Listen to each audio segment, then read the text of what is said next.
Hello friends, நம்ம short சொல்ல என்ன பார்க்க போகிறோம் அப்படின்னா, அனாயினிஸில் இந்த time first year first semester students வந்து ஜாயின் பண்ணியிருப்பீங்க, இல்லை ஜாயின் ஆகிறதுக்கு இருப்பீங்க. உங்களுக்கு ரீஓப்பனிங் டேட்லாம் அனௌன்ஸ் பண்ணியிருப்பாங்க. நான் அட்டானமஸ் அஃபிலியேட்டட் இன்ஸ்டியூஷன் ஸ்டூடெண்ட்ஸ். உங்களுக்கு என்ன ரெகுலேஷன் அப்படிங்கிற மாதிரி நிறைய பேர் வந்து கேட்டிருந்தீங்க. ஏன்னா உங்களுக்கு இன்னும் ஒரு 1 வீக் இருக்குது. ஸோ அதுக்குள்ளே நான் ஏதாச்சும் புக்ஸ்லாம் ரெஃபர் பண்ணிக்கிறேன் ப்ரோ அப்படின்னு சொல்லி கேட்டிருந்தீங்க. ஸோ ரெகுலேஷன் 2025 வருமானு கேட்டிருந்தீங்க. ரெகுலேஷன் 2025 பற்றி எந்த ஒரு அஃபீஷியல் அப்டேட்டுமே வரல.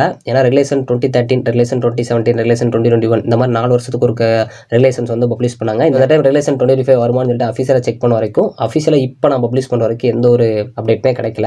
கண்டிப்பாக கிடச்சிச்சு அப்படின்னா நான் உங்களுக்கு ஷேர் பண்ணுறேன். மோஸ்ட்லி வரதுக்கு பாசிபிள் இருக்குது, இல்லாமலும் இருக்குது. நம்ம வெயிட் பண்ணி பார்க்கலாம்.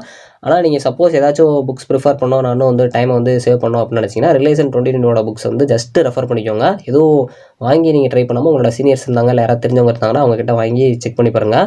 ஏன்னா ரெகுலேஷன் சப்போஸ் புதுசாக கொண்டு வந்தாங்கனாலும் அந்த சப்ஜெக்ட்லேருந்து ஏதாச்சும் புதுசாக தான் ஆட் பண்ணுவாங்க. அப்படியே வந்து டோட்டலாக சேஞ்ச் பண்ண சான்ஸ் இல்லை. அதனால் வந்து நீங்கள் ஃபண்டமெண்டல்ஸ்லாம் தெரிஞ்சு வச்சுக்கோங்க. M1லாம் மோஸ்ட்லி உங்களுக்கு அப்படியே இருக்க சான்ஸ் இருக்குது. ஸோ ரெகுலேஷன் 2017 கம்பேர் பண்ணுறப்போ 2021 வந்து நிறையா வந்து புதுசாக கொண்டு வந்தாங்க. 2025 கொண்டு வந்தாங்கன்னா ஸோ அதிலே நிறையா கொண்டு வர சான்ஸ் இருக்குன்னு நினைக்கிறேன். ஸோ நம்ம வெயிட் பண்ணி பார்க்கலாம். அஃபீஷியலாக இப்போ வரைக்கும் ரெகுலேஷன் 25 வரல.